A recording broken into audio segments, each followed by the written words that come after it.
And the Lord of Lords, the praise. Allez-y, retournez la gloire au roi des rois, Seigneur des seigneurs. Pouvons-nous élever nos mains et apprécier le Seigneur pour la bénédiction de cette parole très puissante que nous venons d'entendre. Seulement Dieu aurait pu nous parler d'une façon si intense. Père, nous te retournons la louange, nous te retournons l'honneur. Merci pour le privilège de cette parole. Sois glorifié au nom précieux de Jésus. Veuillez vous asseoir confortablement en présence de Dieu. Je veux apprécier Dieu ce matin, apprécier mon père et ma mère dans le Seigneur pour le privilège d'être élevé, le privilège de suivre, le privilège de mentorat et le privilège d'impact. Que nous avons expérimenté beaucoup d'aisance et beaucoup de vitesse jusque-là. Parce qu'il nous a montré quoi faire. Nous savons quoi faire lorsque nous voyons ce qu'il fait. Merci, monsieur, parce que tu es une bénédiction générationnelle pour nous, et merci, maman. Ce matin, je vais parler sur l'accès de l'amour à la révélation.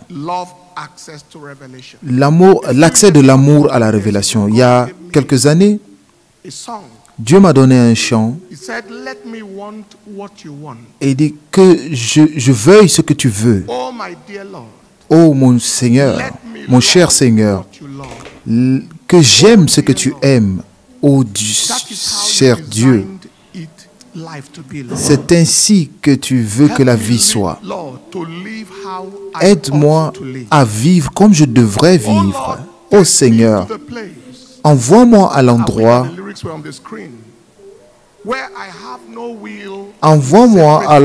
où je n'ai aucune volonté qui soit différente de ta volonté. Seigneur, envoie-moi à l'endroit où je n'ai pas d'autre choix qui soit différent de ton choix. Pour me perdre en toi.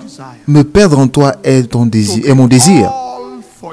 Et être tout à toi est tout ce que je veux. Que ma vie t'apporte la joie et non la douleur. Que je vive dans ton plan pour ma vie. C'est vivre le meilleur de la vie. Cela, c'est vivre pour glorifier ton nom. Libère-moi de moi-même, mon cher Dieu, des voies de la chair. Libère-moi pour que je puisse éviter les voies du regret, afin que ma vie te ramène du plaisir. Envoie-moi à l'endroit où je n'ai pas de volonté.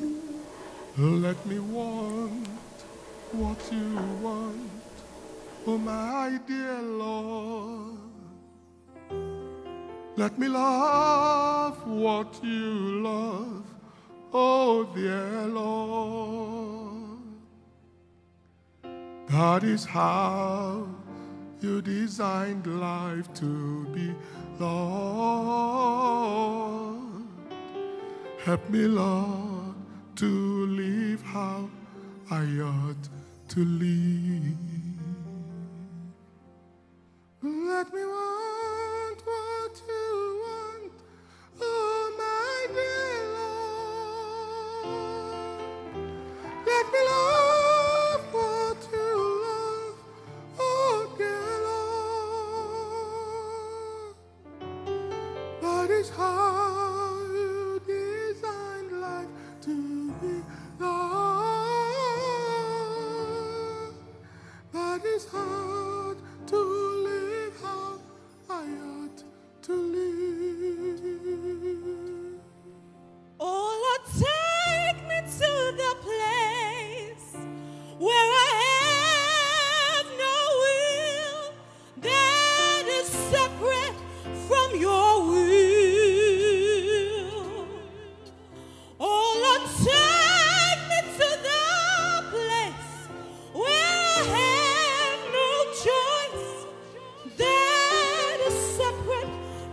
your choice. To be lost in you is my desire. To be all for you is all I want. Oh Lord, take me to the place where I have no will, that is separate from your will. Oh Lord, take me to the place where I have no choice, that is separate from your choice. To be lost in you is my desire. To be all for you is all I want. Take me to the place Oh Lord, take me to the place where I no will, that is separate from your will. oh, Oh Lord, take me to the place where I have no choice, that is separate from your choice. To be lost in you is my desire. To be all for you, to be all for you. is all I want. Take me to the place, oh Lord, take me to the place where I have no will, that is separate from your will. Take me to the place, oh Lord, take me to the place where I have no choice, that is separate from your choice. To be lost in you, to be lost in you is my desire. To be all for you is all I want. Oh Lord, take me to the place where I have no will, that is separate from your will. Oh Lord, take me to the place where I have no choice, that is separate from your choice. To be lost in you is my desire. To be all for you is all. Tell God, take me to that place. Dites à Dieu de vous envoyer à cet endroit, à ce niveau où je n'ai aucune volonté de moi-même. Je suis perdu en toi, perdu dans l'amour, perdu dans ma relation avec toi, où je n'ai pas de choix qui soit différent de ton choix. Envoie-moi à ce niveau, Seigneur, et envoie-moi à ce niveau ce matin. Envoie-moi à ce niveau ce matin. Envoie-moi à ce niveau ce matin. Merci, mon Maître. In Jesus' precious name. Au nom précieux de Jésus. Amen. Amen. Veuillez vous asseoir. Deuteronomy chapter 11. Deutéronome 11, versets 12 et 13.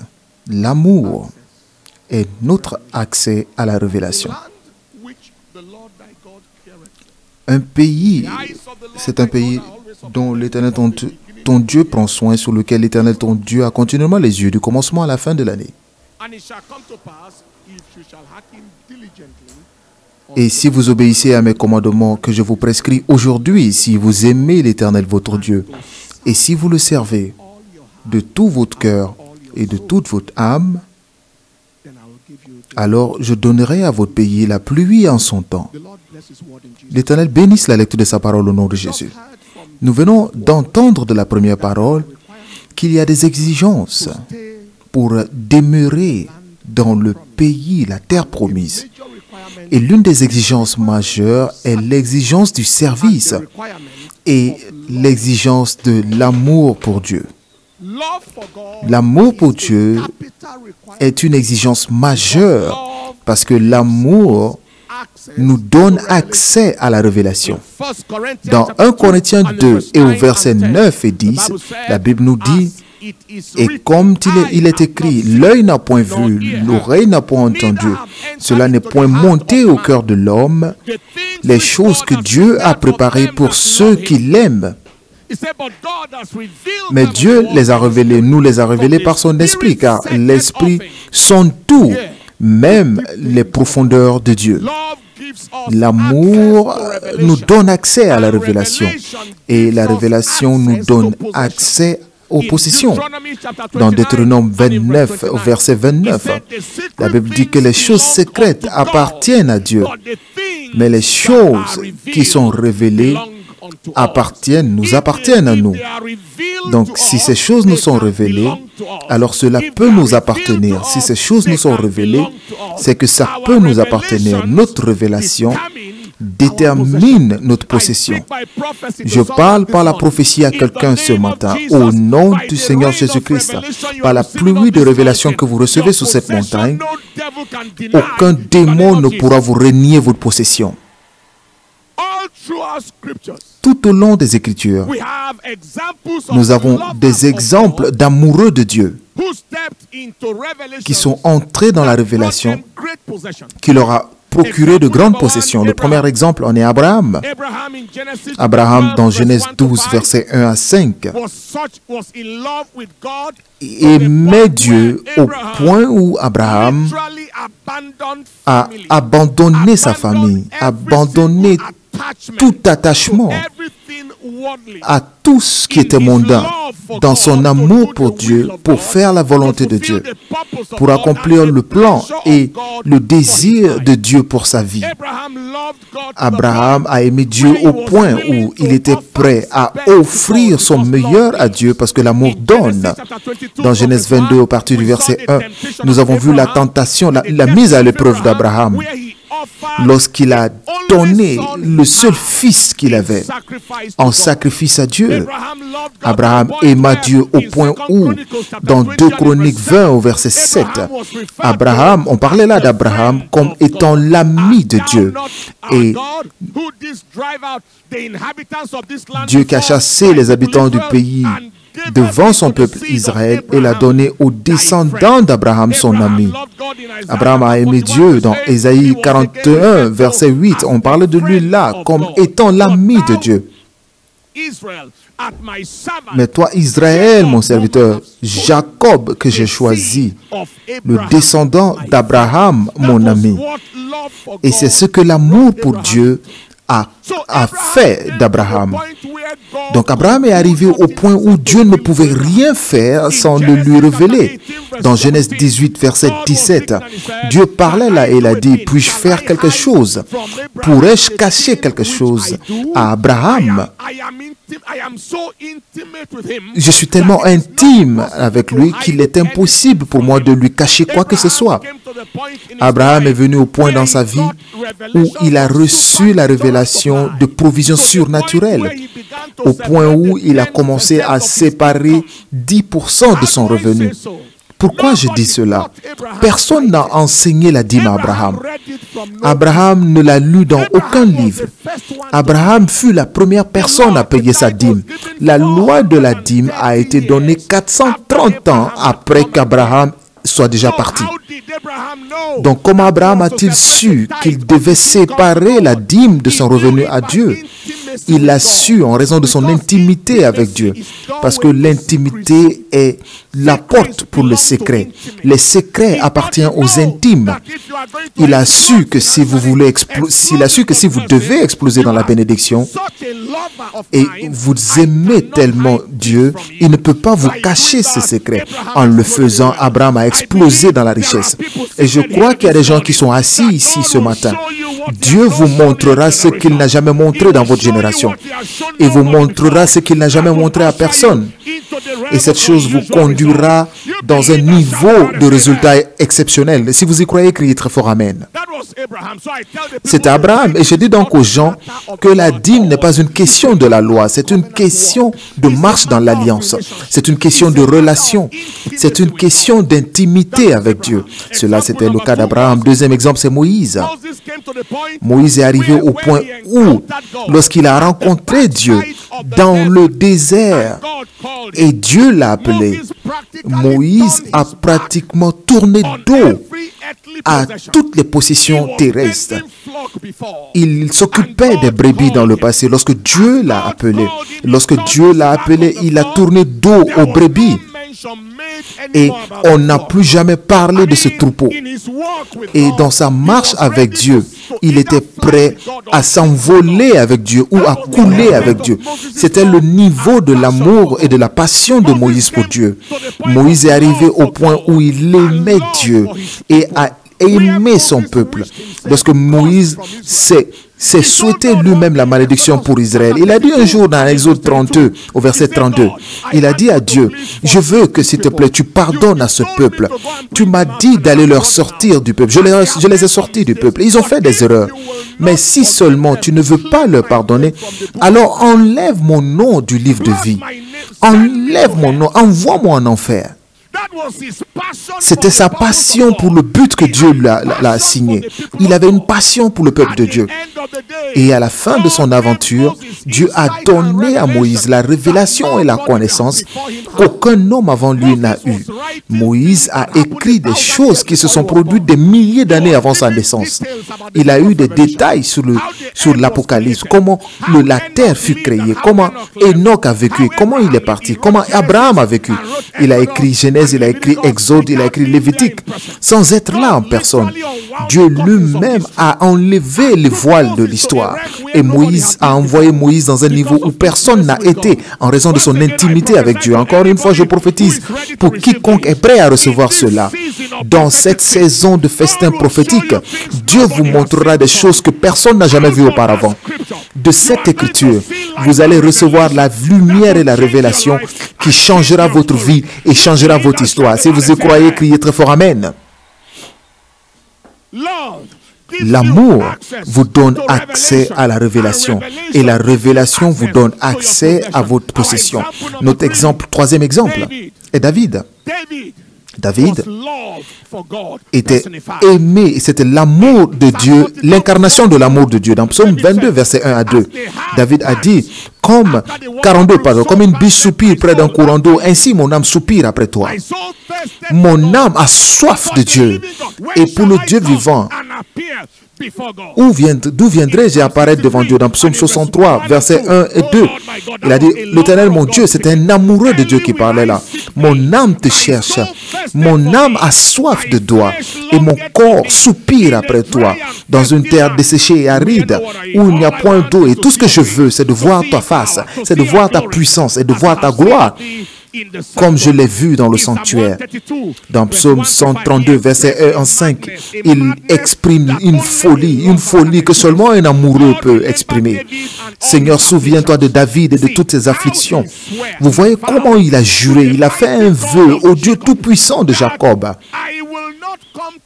que je ne viendrai jamais dans le tabernacle de ma maison, je n'irai jamais dans mon lit, je ne me donnerai pas le sommeil, ni le sommeil à mes yeux, tant que je n'ai pas trouvé un lieu pour le Seigneur, un habitat pour le Dieu tout-puissant, le puissant de Jacob. C'était un fou, follement amoureux, que je n'ai pas de maison, que je n'ai pas où dormir, mais je dois trouver Dieu, je dois trouver une maison à Dieu. Est-ce que Dieu parle à quelqu'un ici? Je dois trouver à mon Dieu une maison. Et Dieu a dit à David, est-ce que c'est ce que tu veux faire? Je vais établir ta dynastie pour toujours. Je vais te donner le trône d'Israël pour l'éternité. Est-ce que Dieu parle à quelqu'un ici? Donc si vous entendez tout roi d'Israël, qui est un roi qui a eu un sens, il est venu de la tribu de David. Est-ce que vous parlez de Salomon, ou vous parlez de Réhoboam, ou vous parlez d'Ézéchias, ou vous parlez d'Assa, ou vous parlez de Jéhoshaphat, ou de Osias, ou de Josuas? Tous les rois qui ont eu du sens en Israël sont venus de la descendance de David. parce qu'il était un amoureux, un homme follement amoureux de Dieu. Je vais annoncer à quelqu'un ici, Dieu apporte la grandeur de vos seins. Maintenant que vous démontrez l'amour pour Dieu, comme personne ne l'a fait dans votre famille, certains peuvent dire que vous êtes fou ou alors vous en faites trop. Mais Dieu est sur le point de montrer au monde que ce n'est pas fou de servir Dieu. Ce n'est pas de la folie que d'aimer Dieu. Si vous y croyez, dites très fort Amen.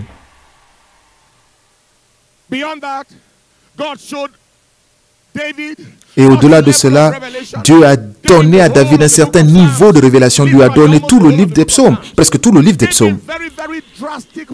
Il lui a donné des prophéties drastiques. Si je demande à beaucoup de personnes aujourd'hui, qui est David? Quelle était sa profession? Quelqu'un me dirait qu'il était berger et vous n'avez pas tort. Quelqu'un d'autre me dirait qu'il était chantre et vous n'avez pas tort. Quelqu'un d'autre me dirait qu'il était un auteur. C'est vrai, c'est vrai aussi. Il était chanteur, il était instrumentaliste, il était un compositeur, il était guerrier, il était un tueur de lions, un tueur de géants. Il a inventé des instruments de musique, il était sacrificateur, roi, prophète, il était développeur de personnes, il était général d'armée. Est-ce que vous entendez ce que je vous dis là? Tout ce qui était disponible pour posséder, il a possédé. Dans l'Ancien Testament, vous étiez soit prêtre, roi ou prophète. Il a été tout à la fois. Vous entendez ce que je dis là? À cause de sa folie d'amour pour Dieu. Il y a des gens qui sont assis aujourd'hui. Je vous annonce que vous entrerez dans des niveaux qui vous étonnera. Cela vous étonnera, il vous conduira dans un niveau qui étonnera votre génération. Les gens se demanderont, mais qu'avez-vous fait pour Dieu? Si vous ne pouvez pas le faire comme ça, vous allez vous poser la question, mais qu'est-ce qui se passe? Tout explose. Vous parlez là d'une salle de 50 000 places et maintenant, vous parlez d'un arche de l'autre côté avec cet endroit comme annexe. Mais de quoi parlons-nous là? Qu'avons-nous fait pour Dieu? C'est de la folie de l'amour pour Dieu que cela est venu. Est-ce que Dieu parle à quelqu'un ici aujourd'hui? Quelqu'un est sur le point d'entrer dans un niveau qui vous choquera vous-même. À cause de votre amour pour Dieu, cela choquera votre personne. À cause de votre amour pour Dieu. Si vous y croyez cela, criez très fort Amen. David prophétisait des choses au-delà de la résurrection. L'Éternel dit à mon Seigneur, assieds-toi à ma droite jusqu'à ce que je fasse de tes ennemis ton marchepied. Psaume 110, verset 1 jusqu'au verset 3. Et c'était écrit dans Hébreux 10, verset 12 à 13. Il parlait là de lorsque Jésus serait déjà monté et lorsqu'il va s'asseoir à la droite du Dieu le Père. Il dit jusqu'à ce que je fasse de tous tes ennemis ton marchepied. David parlait de cela 4000 ans avant le temps. Il y a des gens assis ici aujourd'hui. Dieu est sur le point de vous montrer des choses à longue distance que vous n'avez pas encore vues. Nous ne faisons qu'entendre parler du 10 avril 1982, lorsque Dieu a parlé beaucoup de piliers prophétiques, des choses qui étaient à l'époque inimaginables. Mais de cette montagne, des choses qui se produiront dans les 30 prochaines années, si seulement Jésus 30 à venir vous seront révélées dans votre vie. Et à cause de votre amour pour Dieu, si vous y croyez, criez très fort Amen. Quatrième exemple, Salomon. Salomon aima l'Éternel, selon 1 Roi 3, verset 3. Et le résultat de cet amour pour Dieu, c'était le sacrifice qu'il a offert. Et le résultat de ce sacrifice, c'était l'intelligence qui a conduit au proverbe, qui a conduit à l'Ecclésiaste, qui a conduit au Cantique des Cantiques. Au Cantique de Salomon, la Bible dit il a écrit 3000 proverbes et 1005 chansons. Et même si plus tard, il a reculé. Mais au début de sa vie, l'amour pour Dieu a fait de lui un centre d'inspiration, une référence pour la révélation. Est-ce que Dieu parle à quelqu'un ici aujourd'hui? Vous allez de là, vous allez voir Paul l'apôtre. Paul l'apôtre était comme David dans le Nouveau Testament, un homme follement amoureux de Dieu. Il a dit, pour moi, Christ est ma vie et mourir m'est un gain. Philippiens 1, verset 21. Il a dit dans Galates 2, verset 20, il dit, je suis crucifié avec Christ. Christ. Mais je vis, ce n'est plus moi qui vis, mais c'est Christ qui vit en moi. Je suis un homme mort. Mais la vie que je vis maintenant dans la chair, je vis par la foi du Fils de Dieu qui m'a aimé et qui s'est donné lui-même pour moi. Et je l'aime en retour. Paul l'apôtre a dit, il parlait dans 1 Corinthiens 2, versets 9 à 10, l'œil n'a point vu. Il parlait de son expérience. Il dit, les oreilles n'ont point entendu. Cela n'est point monté au corps de l'homme, les choses que Dieu a préparées pour ceux qui l'aiment. C'est Paul qui le disait dans 1 Corinthiens 9, verset 16. Il dit, si je prêche l'évangile, c'est une nécessité. Mais malheur à moi si je ne prêche l'évangile. J'aime ce Dieu tellement. Paul l'apôtre est celui qui était appelé l'homme de révélation abondante dans 2 Corinthiens 12, verset 7. Il dit par l'abondance de la connaissance. Par l'abondance de la connaissance. C'était l'homme de qui Pierre a parlé dans 2 Pierre 3, verset 15 à 16. En parlant de lui, il a dit,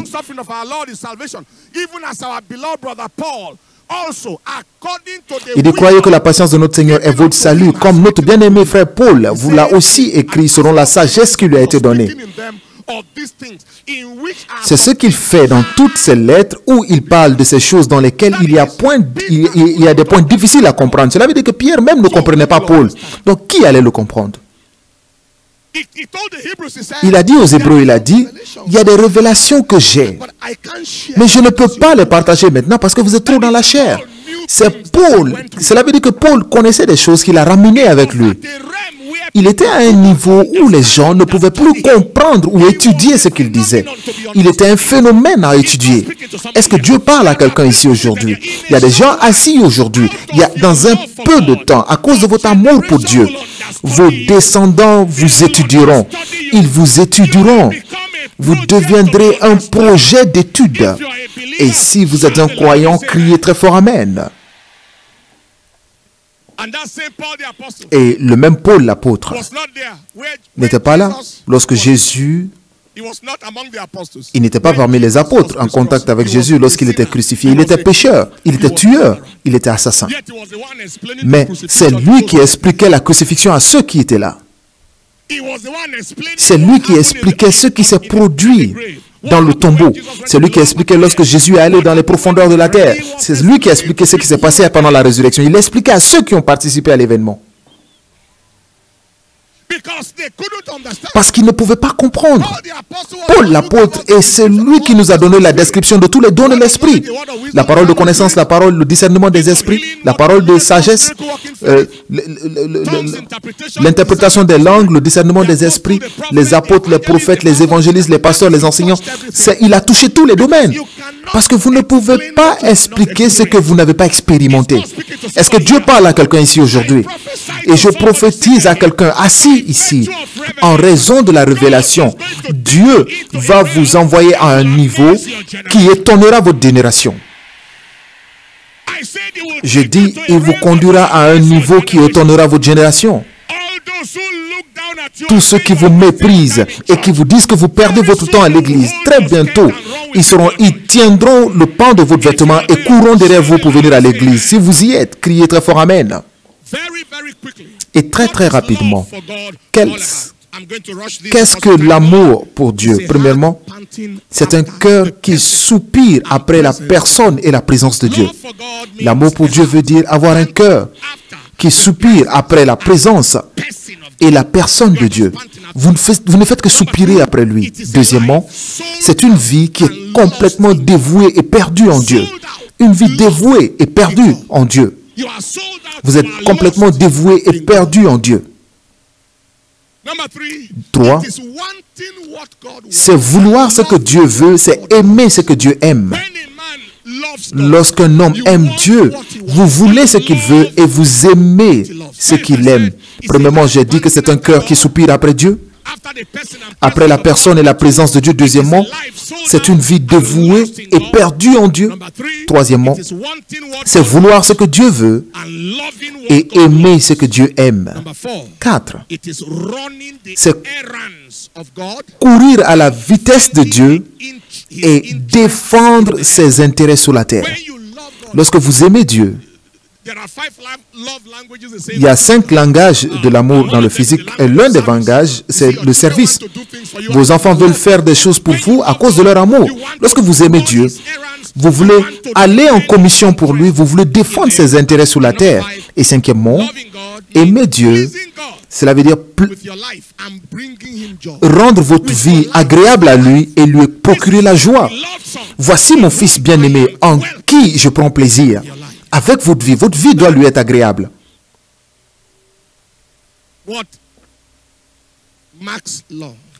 C'est ce qui définit l'amour. Maintenant, comment démontrons-nous notre amour pour Dieu? Les choses qui prouvent votre amour, comment vous démontrez cela? Premièrement, vous voulez être toujours autour de Dieu. Vous savez, lorsque les gens s'aiment, ils sont toujours les uns avec les autres. Il y a une façon facile de savoir lorsqu'un jeune homme aime une jeune femme, il est toujours autour d'elle. Deuxièmement, c'est ce que le psalmiste a dit dans Psaume 42, versets 1 et 2. Deuxièmement, c'est l'amour pour la communion et la prière. Vous buvez la prière comme de l'eau. La Bible dit qu'Abraham est parti dans le lieu où il se tenait devant Dieu. Dans Genèse 19, verset 27. C'était un amoureux de Dieu. L'amour pour sa compagnie, l'amour pour sa présence. Deuxièmement, l'amour pour la communion et la prière. Troisièmement, l'amour pour sa maison. Je suis dans la joie lorsqu'on me dit, allons dans la maison de l'Éternel. Psaume 122, verset 1. C'est David, un autre amoureux fou de Dieu. Je suis dans la joie quand on me dit, j'ai entendu notre père dans la maison dire que la maison de votre amoureux n'est jamais loin. Ce n'est jamais loin. Ce n'est jamais loin. Je suis dans la joie quand on me dit, allons dans la maison de l'Éternel. L'amour pour sa maison. Quatrièmement, c'est l'amour pour sa parole. L'amour pour sa parole. Psaume 119, verset 97. Psaume 119, il dit, oh, comme j'aime ta loi. C'est le sujet de ma méditation jour et nuit. Psaume 119, verset 127. Comme j'aime ta loi. C'est le sujet de ma méditation tous les jours. Alors j'aime tes commandements plus que l'or, même plus que l'or raffiné.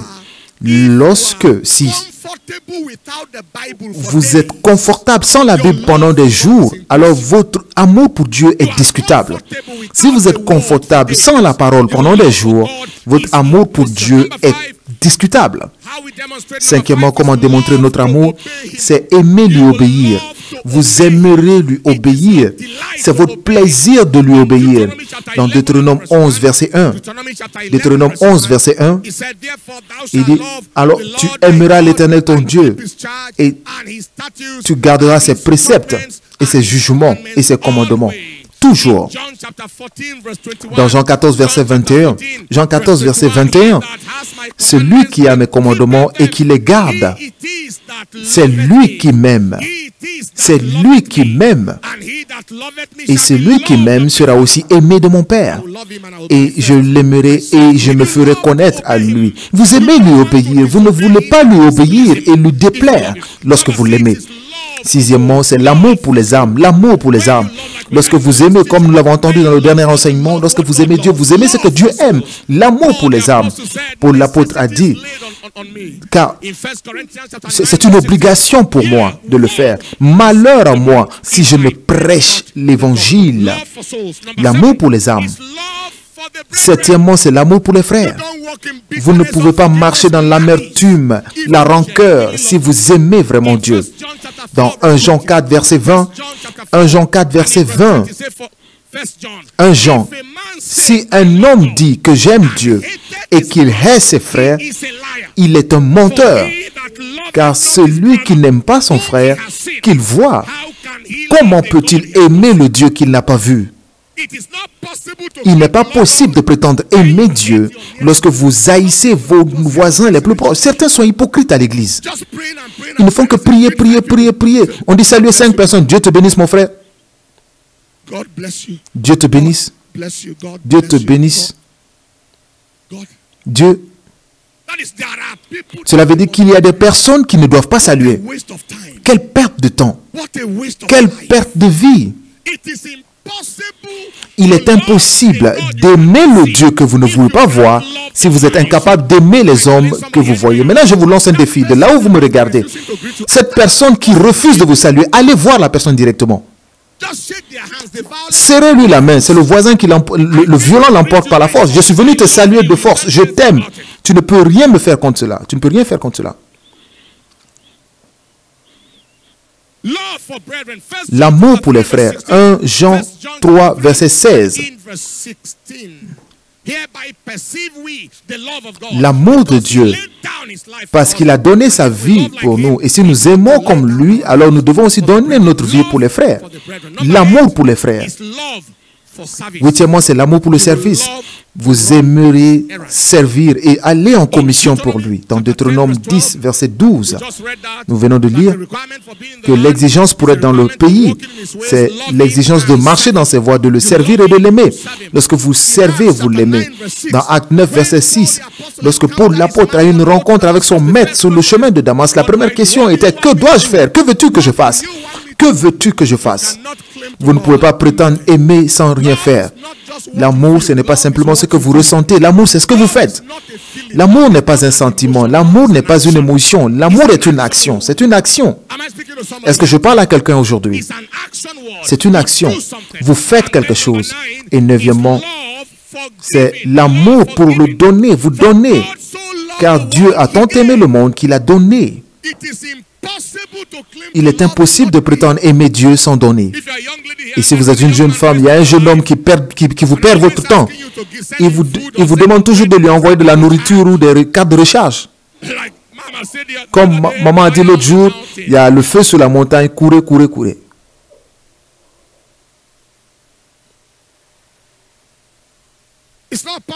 Il n'est pas possible, ce n'est pas possible, ce n'est pas un amoureux, c'est un parasite.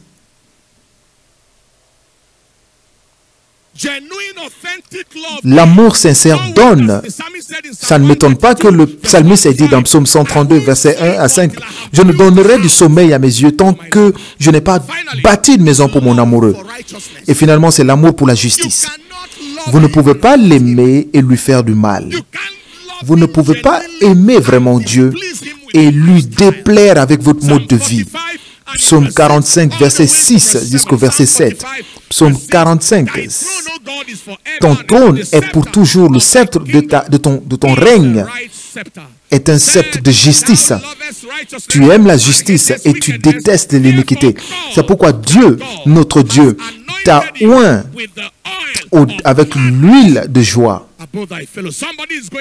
Quelqu'un va au-dessus de ses contemporains. Et si c'est de vous qu'il s'agit, criez très fort Amen. Ceux qui vous méprisaient avant ce jour vont vous regarder de loin maintenant. Et le secret est que vous devez aimer la justice et vous devez haïr la méchanceté. Finalement, quels sont les bénéfices lorsque vous aimez Dieu? Nous avons déjà parlé de cela. Premièrement, c'est la révélation. L'amour de Dieu. J'ai entendu mon père dire hier que l'amour pour Dieu est plus fort que tous les efforts pour accéder à la révélation. C'est plus fort que tous vos efforts pour accéder à la révélation. Parce que les secrets appartiennent aux intimes. Les révélations, deuxièmement, c'est la possession. Les choses que Dieu a préparées pour ceux qui l'aiment. Les choses physiques. Les choses physiques qu'il a préparées dans 1 Corinthiens chapitre 2 et au verset 9. Les choses qu'il a préparées pour ceux qui l'aiment. Les choses. Les possessions physiques. Et troisièmement, c'est la préservation et la protection. La préservation et la protection. La préservation et la protection. Psaume 91, verset 14. Psaume 91, verset 14. Parce qu'il m'aime, c'est pourquoi je le délivrerai et je le protégerai parce qu'il a connu mon nom. Je prophétise pour quelqu'un aujourd'hui. Vous ne mourrez pas avant le temps. Toutes les flèches de la méchanceté qui vous cherchent et vos bien-aimés retournent à leur envoyeur. C'est de la protection divine. Quatrièmement, c'est l'habitat divin. Quiconque m'aime, moi et mon Père, nous viendrons habiter en lui. Jean 14, verset 23. C'est l'habitat divin. Viendra Jean 14, 23, viendra habiter en vous. Vous devenez un porteur mobile de la présence divine. Partout où les gens vous verront, ils verront la présence de Dieu. Et 5, c'est la manifestation divine. Nous nous ferons connaître à lui. Dans Jean 14, 21. Celui qui a mes commandements et qui les garde, c'est lui qui m'aime. Et celui qui m'aime sera aussi aimé de mon Père. Et je me l'aimerai et je me ferai connaître à lui. Quelqu'un entre dans un règne de révélation par l'amour et dans un règne d'habitation et de manifestation. Tenez-vous debout si vous avez reçu quelque chose ce matin et levez la main pour louer Dieu. Père, nous te retournons la louange. Père, nous te retournons l'honneur. Nous te retournons l'adoration. Au nom précieux de Jésus, je déclare que par la parole que vous avez reçue aujourd'hui, les jours de manque et de sécheresse se terminent pour toujours. Les jours de manque de révélation sont terminés. Les jours de sécheresse de la présence divine, de manque de présence divine sont terminés. Et vous et votre famille et vos bien-aimés êtes trop défendus pour être détruits par l'ennemi. Acclamez très fort pour le Seigneur pendant qu'on accueille la chorale pour la louange.